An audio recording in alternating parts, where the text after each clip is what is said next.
Ladies and gentlemen, the circus has always been something that I've thought to myself, wow, what a absolutely wacky form of entertainment. I mean, if you think about it, you just have people doing crazy death-defying stunts in which sometimes they actually die inside a colorful tent.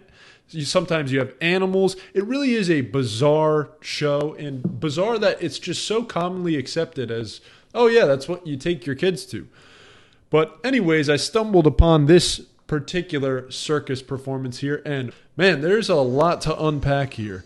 First off, let's just take a look at these uniforms that they've got going on. It's kind of like a mix between the Ghostbusters mixed with some Soviet Union era type military uniform. Some of these folks may have even had ancestry tracing back to the Hitler Youth, because you can tell by that rigid upright posture and that movement, there was definitely a little Germanic inspiration behind this. Aside from the interesting wardrobe choices for this particular ensemble, let's dive right into the meat and potatoes here. How the hell do you practice this? I mean, first off, you've got this guy in the left-hand corner who's holding up another dude on top of a pole. He's making this look easier than a kid at the Boy Scout parade just holding up the American flag. And it is sheerly impressive feat in and of itself that he's holding this balancing man who probably weighs 150, 160 pounds on top of this pole, not breaking a sweat. He obviously has some sort of apparatus here, strapped up, assisting him. But let's not disregard the fact that this is 160 pounds just balanced on a pole, and this dude is making it look like some Ronnie Coleman light work, baby.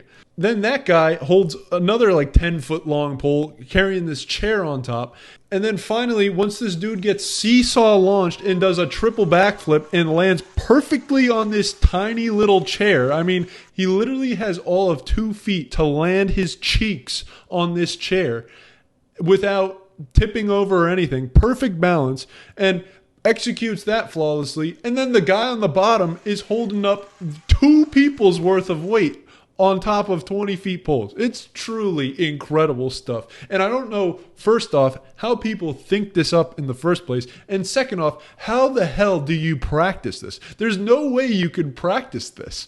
And last but not least, let's address this landing here. Because sure, there's a mat, but this dude straight up pencil dives down onto some concrete with only maybe, a foot of foam padding?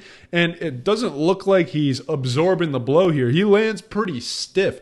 How does this guy not shatter all the bones in his ankle and feet? This dude must have been dapping it up in the lab with Wolverine as he was getting some adamantium grafted onto his bones, because that's the only way I can think of that this guy could endure such impact in the way that he does, because he's not bending his knees very much. He just takes the brunt of that straight up right on the balls of the feet.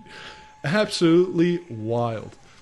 Anyways, that's pretty much it. Just wanted to share this absolutely bonkers circus video here. I know there's plenty of others out there, but the culmination of everything between the outfits, the actual stunt itself, and the incredible performance, it's too good to pass up. Thanks for tuning on in, and we'll catch you next time. Adios, amigos.